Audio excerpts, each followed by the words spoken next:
Welcome back to our channel, जहां आज के एपिसोड में हम function, derivative and application of derivative के सेकंड पार्ट को स्टार्ट करने वाले हैं।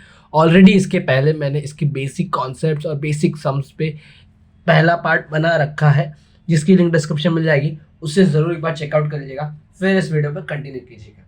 तो आज के एपिसोड में हम बेसिकली एप्लीकेशन ऑफ डेरिवेटिव कुछ सम्स को सॉल्व करने वाले हैं, और सेकेंड मैक्सिमा और मिनिमा के हिसाब से जो क्वेश्चंस होते हैं उन्हें सॉल्व करने वाले हैं।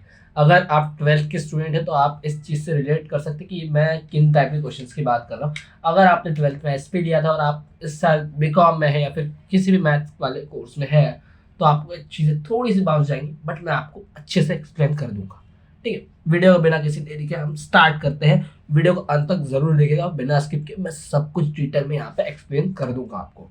आप 12th के अपने फ्रेंड्स को भी ये रिकमेंड कर सकते हैं, क्योंकि 12th मैथ्स 1 में भी एप्लीकेशन ऑफ डेरिवेटिव का चैप्टर है।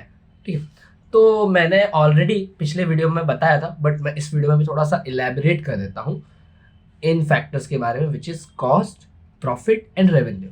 ये चीज़ आपको शायद पहले से पता होगी कि कॉस्ट मतलब होता है किसी चीज़ को बनाने में लगा हुआ खर्चा, प्रॉफिट मतलब, और रेवेन्यू मतलब होता है कि उन चीज़ों को बेच के जो पैसे कमाए जाते हैं उसे कहते हैं रेवेन्यू। और कॉस्ट और रेवेन्यू के बीच, अगर रेवेन्यू यानी कि जो आपको अमाउंट मिला है उन सभी सामान को बेचने के बाद वो ज़्यादा है, और कॉस्ट जो मतलब उसमें खर्चा लगा है वो कम है, तो इसका मतलब आपको मुनाफा हुआ है, विच इज़ योर प्रॉफिट। ठीक है, ये बेसिक सा फॉर्मूला है, बेसिक सा कॉन्सेप्ट है प्रॉफिट का, आर माइनस सी। ठीक है, मैंने average cost, marginal cost, average profit, marginal profit, average revenue, marginal revenue, इन सभी चीज़ों को भी एक्सप्लेन किया था कि इन सभी चीज़ों को कैसे निकाला जाता है। देखिए, टोटल कॉस्ट मतलब कि आपको एक इक्वेशन दिया होगा। टोटल कॉस्ट मतलब होता है कि पूरा लगा हुआ खर्चा। ठीक है, टोटल खर्चा। अगर आपको उसका एक इक्वेशन दिया गया, क्वेश्चन में इक्वेशन दिए जाते हैं टोटल कॉस्ट के, टोटल प्रॉफिट के या फिर टोटल रेवेन्यू के। ठीक है, और जब हमें एवरेज उनका निकालना पड़ता है किसी भी फैक्टर का, जैसे कि यहाँ पर टोटल कॉस्ट है, टोटल प्रॉफिट है, टोटल रेवेन्यू है, इन इक्वेशन फॉर्म में जब इन्हें दिया जाए और हमें कहा जाए कि इनका एवरेज निकालिए, average cost, average profit, average revenue, तो बस कुछ नहीं, इन्हीं इक्वेशन को देखिए, मैंने फॉर्मूला लिखा था और इस चीज़ को मैंने अच्छे से डिटेल में एक्सप्लेन किया था कि आपको उसी इक्वेशन को बस उसके वेरिएबल से डिवाइड कर देना है। ठीक है, मार्जिनल जब निकालेंगे तो क्या करना है, डेरिवेटिव निकालना है उसका। ठीक है, तो ये हमारा मेन चीज़ नहीं, ये मैंने ऑलरेडी एक्सप्लेन किया था। हमारी जो मेन एडिशनल चीज़ है जो इस वीडियो में हमें काम आने वाली है, वो है इलास्टिसिटी ऑफ डिमांड की चीज़। अब इलास्टिसिटी ऑफ डिमांड आपके इकोनॉमिक्स में ऑलरेडी है, अगर आप 12th के स्टूडेंट देख रहे हैं तो, और अगर आप FY बीकॉम या किसी भी कोर्स के स्टूडेंट हैं तो इलास्टिसिटी ऑफ डिमांड आपने पढ़ा होगा। ठीक है, तो मैं उस चीज़ को ज़्यादा एक्सप्लेन नहीं करूँगा। हमें इलास्टिसिटी ऑफ डिमांड निकालने के दो फॉर्मूलाज हमारे पास है।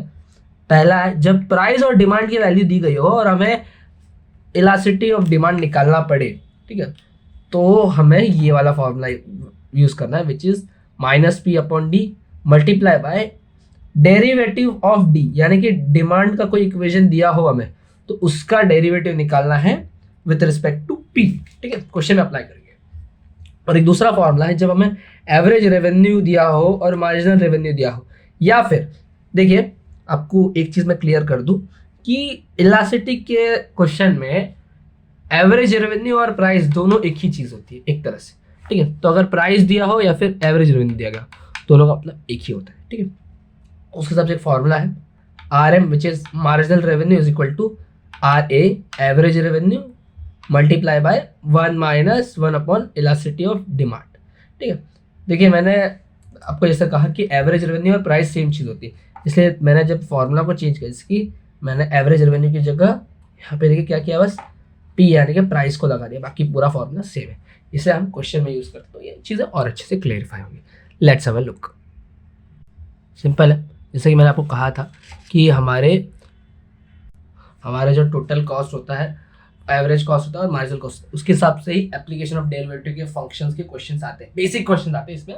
अगर आपको हमारे 12th के भी बेसिस पे, 12th के पोर्शन के हिसाब से भी एप्लीकेशन ऑफ डेरिवेटिव क्वेश्चंस देखने हैं, तो वो भी हमारे चैनल पे वीडियोस अपलोडेड है, उनकी लिंक डिस्क्रिप्शन आपको मिल जाएगी। अगर आपको 12th के सिलेबस के हिसाब से दिख रहा है तो आप उन वीडियोस को फॉलो कर सकते हैं। यहाँ पे जो इस FY बीकॉम के सिलेबस के हिसाब से मैं आपको सिखा रहा हूँ, तो जो बहुत ही बेसिक लेवल के क्वेश्चन है तो वो उतने आपके लिए बेनिफिशियल नहीं होंगे, बट अगर आप उन वीडियोस को देखेंगे तो आप अपने 12th के हिसाब से पोर्शन को कवर कर सकते हैं। ठीक, मैं फिलहाल यहाँ ध्यान देता हूँ। हमें इस क्वेश्चन में क्या कहा गया है कि हम x नंबर ऑफ यूनिट्स को प्रोड्यूस करते हैं एट 4x + 15 पर यूनिट के हिसाब से, मतलब कि पर यूनिट कॉस्ट है, एक पर यूनिट यानी कि एक यूनिट का कॉस्ट है, लगने वाला खर्चा है 4x + 15, और इसी पर यूनिट कॉस्ट के हिसाब से हम लोग x नंबर ऑफ यूनिट्स, मतलब कितने भी यूनिट्स का प्रोडक्शन करते हैं। ठीक है, तो इसके हिसाब से हमें टोटल कॉस्ट, एवरेज कॉस्ट और मार्जिनल कॉस्ट का इक्वेशन फाइंड आउट करना है। ठीक है, मैंने आपको कहा कि ये सब इक्वेशन फॉर्म में फाइंड आउट करना रहता है। अभी आप एक बेसिक सा एग्जांपल लीजिएगा। मैंने रेवेन्यू का जो आपको फॉर्मूला दिया, P × D, it means what, कि अगर आपको एक यूनिट सेल करने पे 1000 रुपये मिलते हैं, ठीक है, एक यूनिट सेल करने पे 1000 रुपये मिलते हैं एग्जाम्पल, तो आपको 10 यूनिट सेल करने में कितना मिलेगा, 10 × 1000। ठीक है, तो उसी तरह कॉस्ट भी सेम चीज़ होता है, एक यूनिट को बनाने में इतना खर्चा आ रहा है तो इतने यूनिट्स को बनाने में कितना खर्चा आएगा, सिंपल, दिस × दिस, इससे हमें टोटल कॉस्ट का इक्वेशन मिल जाएगा। बहुत ही बेसिक सी चीज़ मैंने आपको सिखाई, ये आपके 12th में भी था। ठीक, और अगर आप FY बीकॉम के स्टूडेंट आपको समझ गया होगा। Number of units × cost per unit, यही है टोटल कॉस्ट का एक तरह का फॉर्मूला। तो हमारा आंसर आएगा 4x² + 15x, और इस तरह से हमने टोटल कॉस्ट का इक्वेशन निकाल लिया। ठीक है, अब हमारे पास सिंस टोटल कॉस्ट का इक्वेशन है, मेन होता है किसी भी इकोनॉमिकल फैक्टर, जैसे कि प्रॉफिट आ गया, रेवेन्यू आ गया, तो टोटल प्रॉफिट, टोटल रेवेन्यू का हमारे पास इक्वेशन सबसे पहली प्रायोरिटी होनी चाहिए। अगर हमारे पास total cost, total profit, total revenue का इक्वेशन है तो हम उन फैक्टर्स, जैसे कि कॉस्ट है तो एवरेज कॉस्ट का हम वैल्यू निकाल सकते हैं, मार्जिनल कॉस्ट की भी हम वैल्यू निकाल सकते हैं। कैसे सर? कुछ नहीं, टोटल कॉस्ट के इक्वेशन के जरिए। एवरेज कॉस्ट का फॉर्मूला होता है total cost divided by variable. तो हमारे पास टोटल कॉस्ट का इक्वेशन है, yes sir, 4x² + 15x। Main याद रखिए, टोटल कॉस्ट का इक्वेशन फाइंड आउट करना आपकी प्रायोरिटी होनी चाहिए। ठीक है, डिवाइडेड बाय x, तो आंसर आएगा 4x + 15। ठीक है, तो हमें मिल गया एवरेज कॉस्ट। एवरेज कॉस्ट मतलब पर यूनिट का कॉस्ट जो आता है वो। ठीक है, अभी मार्जिनल कॉस्ट एक तरह से, तो उसके लिए क्या करना होता है? उसके लिए कुछ नहीं सर, जो टोटल कॉस्ट है ना हमारे पास, टोटल कॉस्ट का इक्वेशन, उसका हमें डेरिवेटिव निकालना होता है। ठीक है, और डेरिवेटिव हम लोगों ने पहले भी निकाला हुआ है। एवरेज कॉस्ट की बात आई तो सर क्या करने का, टोटल कॉस्ट के इक्वेशन को वेरिएबल से डिवाइड करने का। मार्जिनल कॉस्ट आया तो सर जो टोटल कॉस्ट का इक्वेशन है उसका डेरिवेटिव निकालने का। ठीक है, अभी ये चीज़ सिर्फ कॉस्ट में अप्लाई नहीं होती, मतलब जैसे कि मुझे एवरेज कॉस्ट निकालना था तो मैंने वेरिएबल से डिवाइड किया, और मुझे मार्जिनल कॉस्ट निकालना था तो मैंने जो टोटल कॉस्ट था उसका डेरिवेटिव निकाला। अगर इसकी जगह प्रॉफिट होता, मेरे पास टोटल प्रॉफिट का इक्वेशन होता, ठीक है, तो मैं क्या करता, एवरेज प्रॉफिट निकालने के लिए वेरिएबल से डिवाइड, मार्जिनल प्रॉफिट निकालने के लिए उस इक्वेशन का डेरिवेटिव। तो अगर मेरा टोटल कॉस्ट का इक्वेशन है 4x² + 15x, इसका डेरिवेटिव हम लोगों ने पिछले वीडियो में बहुत अच्छे से सीखा है। तो डेरिवेटिव कैसे निकालेंगे? 4 एक कांस्टेंट नंबर, तो उसे साइड में रखिए। x² का डेरिवेटिव अगर हम लोग निकालेंगे तो यहाँ पे x⁻n का फॉर्मूला अप्लाई होगा, जिससे हम जब x⁻2 का डेरिवेटिव निकालेंगे तो आंसर आएगा 2x। ठीक है, 15x का डेरिवेटिव निकालते वक्त 15 इज अ कांस्टेंट, उसे साइड में रखिए, x बन जाएगा 1, तो आंसर आएगा 8x + 15। तो इससे मार्जिनल कॉस्ट का भी इक्वेशन निकल गया, एवरेज कॉस्ट का भी इक्वेशन निकल गया, टोटल कॉस्ट का भी इक्वेशन निकल गया। ठीक है, प्रॉफिट के हिसाब से अगर हम लोग देखें, ठीक है, तो प्रॉफिट जिसका साइन होता है पाई, ठीक है, और इसका फॉर्मूला है, ठीक है, टोटल प्रॉफिट निकालने का बोल सकता हूँ, टोटल प्रॉफिट निकालने का फॉर्मूला है रेवेन्यू माइनस कॉस्ट। तो इसके लिए हमें रेवेन्यू पता होना चाहिए और कॉस्ट पता होना चाहिए। मान लीजिए हमारा कॉस्ट इसी क्वेश्चन का मैं कॉस्ट लेता हूँ, 4x² प्लस 15x है और हमारा रेवेन्यू है 8x³ minus 16x² minus 5x। ठीक है, तो हमारे पास सर रेवेन्यू भी है, कॉस्ट भी है, हम लोग फॉर्मूला में अप्लाई करेंगे और आंसर निकाल लेंगे। ठीक है, टोटल प्रॉफिट कैसे निकालेंगे, फॉर्मूला में पुट कर दीजिए। हमारे पास रेवेन्यू है sir 8x³ minus 6x² minus 5x। Bracket में हम लोग सॉल्व करते हैं, याद रखिएगा जब भी दो फैक्टर्स में ज़्यादा नंबर्स होते हैं तो 4x² प्लस 15x। ठीक है, अभी ब्रैकेट खोल देते हैं, x³ 6x² minus 5x minus, अब इस ब्रैकेट को जब आप खोलेंगे ना तो इस ब्रैकेट के अंदर के साइंस बदल जाएंगे। क्यों? क्योंकि इस ब्रैकेट के बाहर माइनस का साइन है। जब भी जिस भी ब्रैकेट के बाहर माइनस का साइन होता है उसके अंदर के साइंस बदल जाते हैं। तो इसका आंसर क्या आएगा, 4x², ब्रैकेट को निकाल, ये प्लस था ये माइनस हो जाएगा 15x। 8x³ as it is रहेगा, इस पर कोई चेंज नहीं आएगा। ठीक है, और 6x² और 4x², क्योंकि दोनों के साथ वाले वेरिएबल सेम है x²। ठीक है, तो इनमें सॉल्व होगा, दोनों का साइन माइनस है इसलिए माइनस माइनस प्लस होता है, माइनस 10x। ये 6 था माइनस और ये -4 था इसलिए माइनस 6x। ठीक है, -5 -15, तो माइनस माइनस प्लस हो यहाँ भी -20x। तो इस तरह से हमें टोटल प्रॉफिट का फॉर्मूला मिल चुका है, इक्वेशन सॉरी। ठीक है, तो अभी हम लोग एवरेज प्रॉफिट निकालेंगे। क्या करना है, सिंपल, इस ही टोटल प्रॉफिट के इक्वेशन को x के वेरिएबल से डिवाइड कर दीजिए। ठीक है, तो बस कुछ नहीं होगा, सभी फैक्टर से एक x कम हो जाएगा। जैसे कि ये x³ था तो यहाँ पे x² हो जाएगा, ये एक x कम हो गया, यहाँ पे x² था एक x कम हो गया, यानी कि सिर्फ x बचेगा, और यहाँ पे एक ही x था तो ये x गायब हो जाएगा, यहाँ पे बचेगा 20। अभी जब आप मार्जिनल प्रॉफिट निकालोगे तो उसके लिए क्या करना है, आपको टोटल प्रॉफिट, ये जो टोटल प्रॉफिट का इक्वेशन हमेशा याद रखिएगा कि total profit, total cost, total revenue के इक्वेशंस मेन इक्वेशंस होते हैं। ठीक है, इसी को आपको डिफरेंशिएट करना है, तो मैं डायरेक्टली डिफरेंशिएट करता हूँ, बट आप एज अ होमवर्क खुद से डिफरेंशिएट कीजिएगा। ठीक है,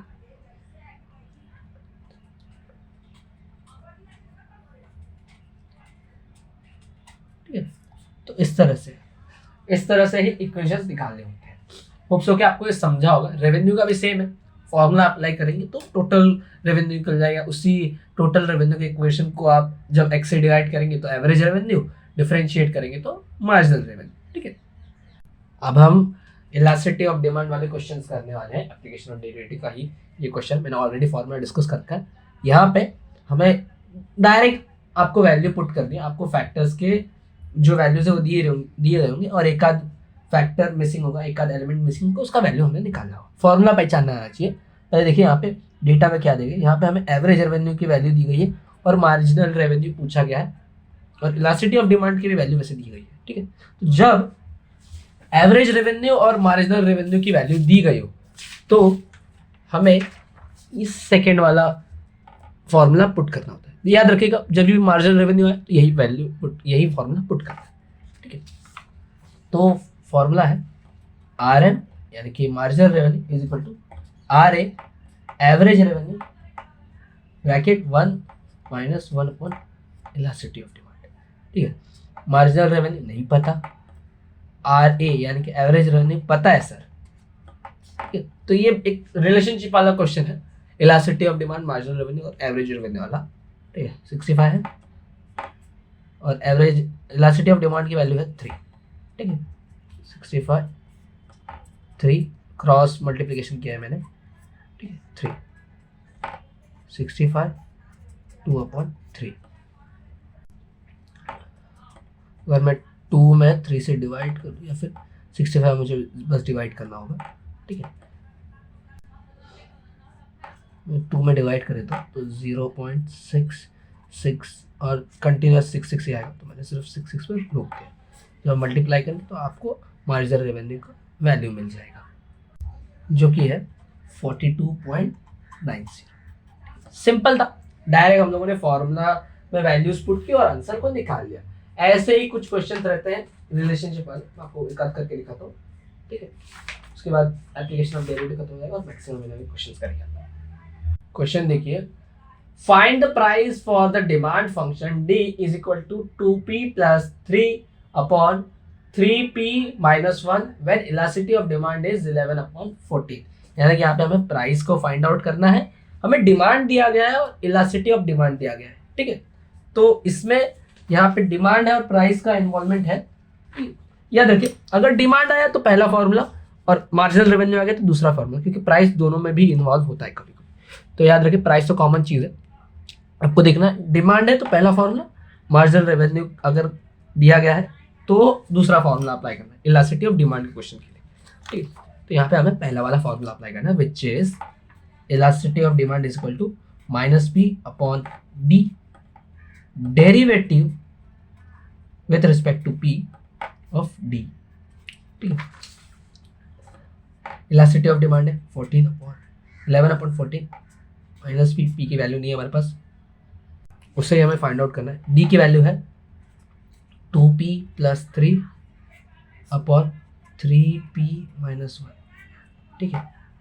और हमें इसी का डेरिवेटिव भी निकालना है, ठीक है। तो मैं डायरेक्ट डेरिवेटिव निकालता हूँ। डेरिवेटिव का फॉर्मूला है ब्रैकेट में, हम लोगों ने डेरिवेटिव से निकाला भी है, ठीक है, विच इज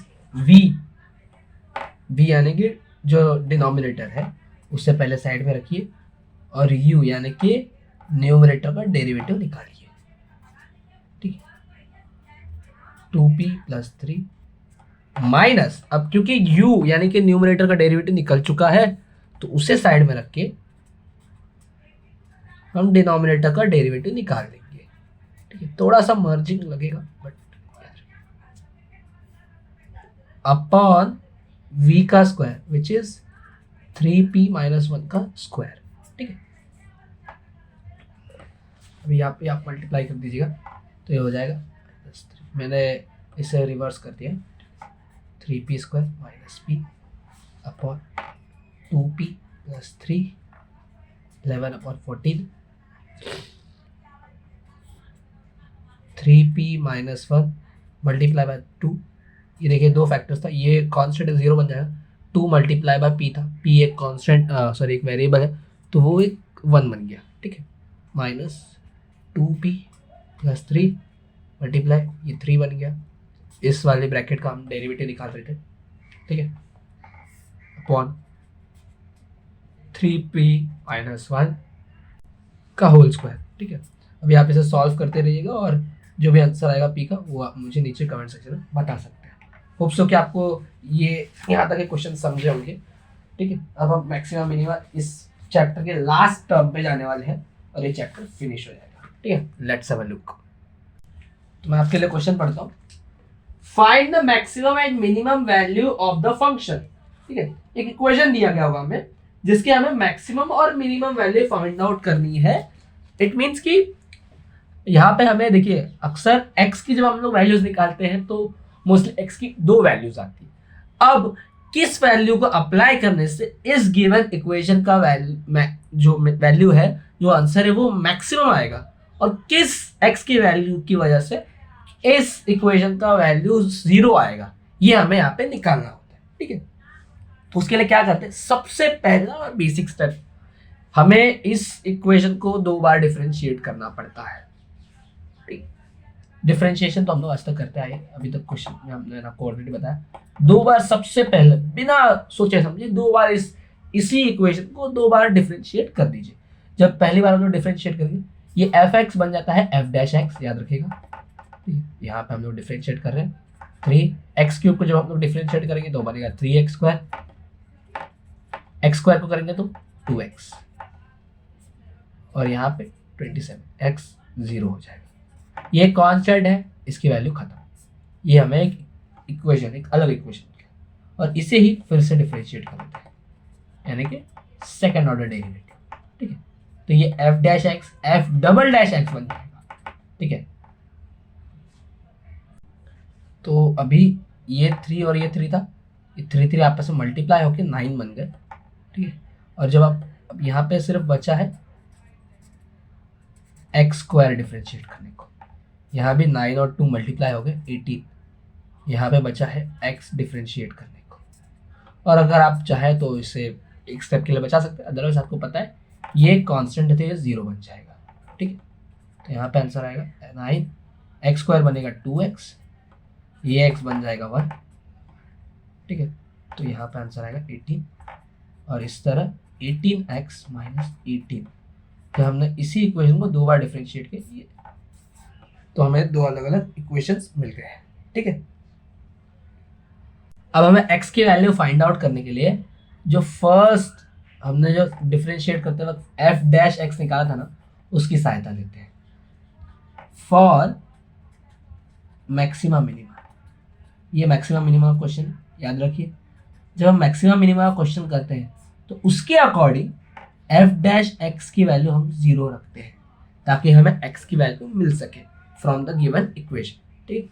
सबसे पहला स्टेप क्या किया हमने, एक ही पहले इक्वेशन को, बेसिक इक्वेशन को 2 बार डिफरेंशिएट करके हमने वैल्यूज इक्वेशंस को निकाल दिया, ठीक है। अब मैक्सिमम मिनिमम क्या, हमें सबसे पहला काम करना है x की वैल्यू फाइंड आउट करनी है, ठीक है।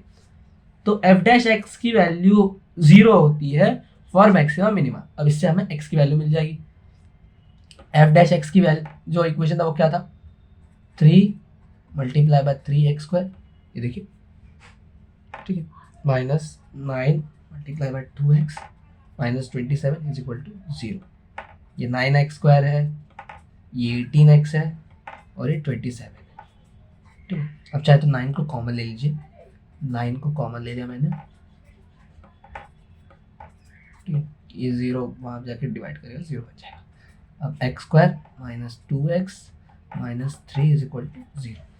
वर्ग समीकरण जो आपके हिंदी मीडियम और स्क्वायर मेरे जो इंग्लिश मीडियम के फ्रेंड्स होंगे 10th स्टैंडर्ड में था, क्या करते हैं हम लोग उसमें कि उसके अकॉर्डिंग हमें x की वैल्यू फाइंड आउट करनी है ऐसे इक्वेशन में, तो क्या करते हैं, थर्ड वैल्यू और फर्स्ट वैल्यू के नंबर्स को मल्टीप्लाई करते हैं। जैसे कि यहाँ पे है -3 और इस x स्क्वायर के साथ मल्टीप्लाई कर रहा है 1, जब हम मल्टीप्लाई करेंगे तो आंसर आएगा -3।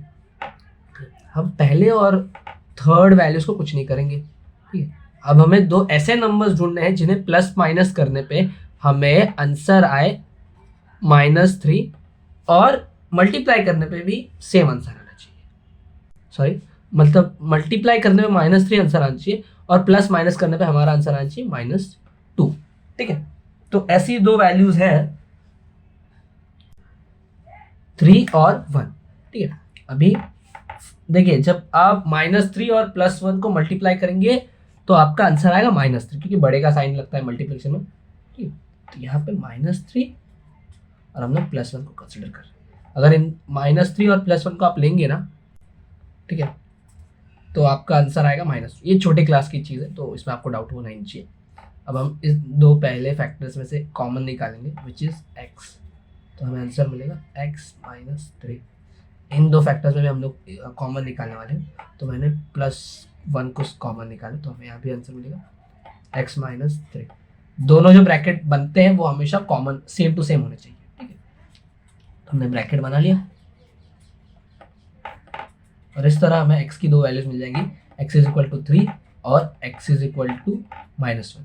अब जो माइनस वाला वैल्यू मिलता है हमें वो हमेशा मैक्स का वैल्यू होता है, और जो प्लस के हिसाब से x की वैल्यू मिलती है वो हमेशा मिनिमम की वैल्यू होती है। यानी कि हमेशा x की वैल्यू जब भी माइनस में आए वही वैल्यू आपको मैक्सिमम आंसर दिला सकती है, और x की वैल्यू अगर प्लस में आए तो वो वैल्यू हमेशा आपको मिनिमम वैल्यू दिलाती है, ठीक है। तो अब और हमें ये भी फाइंड आउट करना है कि जब हम इन नंबरों को पुट करेंगे मेन इक्वेशन में, ठीक है, तो हमें मैक्स और मिनिमम नंबर क्या मिलेगा। हमें यहाँ तक तो मिल गया कि ये वैल्यू हम पुट करेंगे तो हमें इस इक्वेशन का सबसे ज़्यादा सबसे बड़ा आंसर मिलेगा, और ये वैल्यू पुट करने पे हमें सबसे कम सबसे मिनिमम नंबर फाइंड आउट मिलेगा। तो क्या करना सर, बस कुछ नहीं, इन्हीं वैल्यूज को मेन इक्वेशन में पुट कर दो, ठीक है। मेन इक्वेशन क्या है हमारा, fx, ठीक है, जो क्या है 3x³ minus 9x² minus 27x plus 15। तो इसी इक्वेशन में आपको पुट कर देते हैं।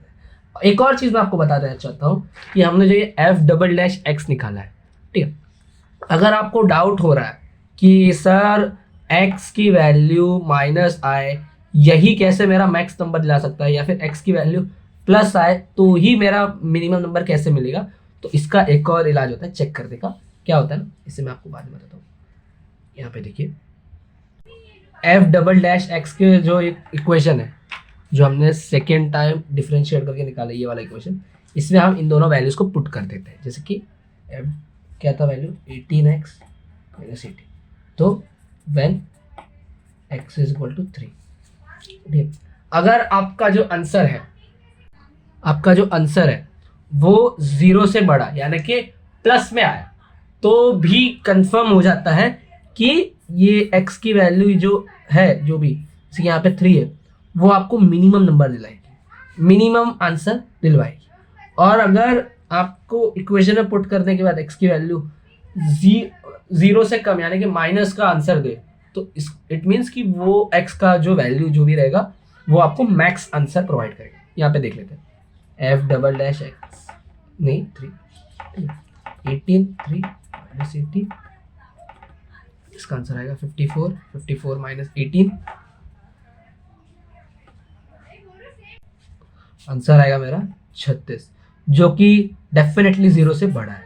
इसलिए x इज इक्वल टू 3 आपको मिनिमम वैल्यू ही प्रोवाइड करने वाला है, ठीक है। अभी हम लोग इसी तरह x इज इक्वल टू, आप चाहे तो लिख दीजिएगा यहाँ पे, therefore x is equal to 3 is the minimum value, या फिर the equation is minimum when x is equal to 3, ठीक है। अभी सेम चीज when x is equal to -1 रखेंगे हम लोग, तो देखिए f डबल डैश x, इसी इक्वेशन में हम लोग x की वैल्यू -1 भी रख के देखेंगे। 18 तो ये हो जाएगा -18 और ये भी -18 -36, जो कि लेस देन है 0, therefore the equation will be max या फिर maximum when x is equal to -1, ठीक है। तो ये प्रूफ हो गया। इस तरह से f dash double dash x से हम प्रूफ करते हैं कि x की कौन सी वैल्यू आपको मैक्स आंसर दिलाएगी और मिनिमम आंसर दिलाएगी, ठीक है। अब मैक्स आंसर और मिनिमम आंसर कैसे हम लोग फाइंड आउट करेंगे, so the maximum value is, जो आपका fx है 3x³ minus 9x² minus 27x plus 15, उसमें हम लोग x की वैल्यू -1 रखेंगे, ठीक है।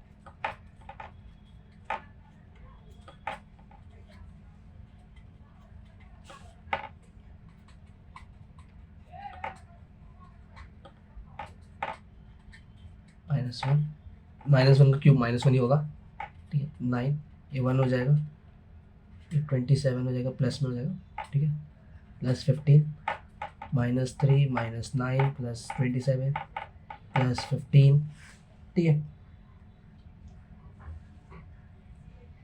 और आपका फाइनल आंसर आएगा 30। आप सॉल्व करके देख लीजिएगा। इसी तरह जो मिनिमम वैल्यू रहेगा उसके लिए हम लोग क्या करेंगे सर, उसके लिए हम लोग x इज इक्वल टू 3 इस इक्वेशन में पुट कर देंगे और हमें मिनिमम आंसर भी मिल जाएगा। होप सो कि आपको एक क्वेश्चन समझा होगा।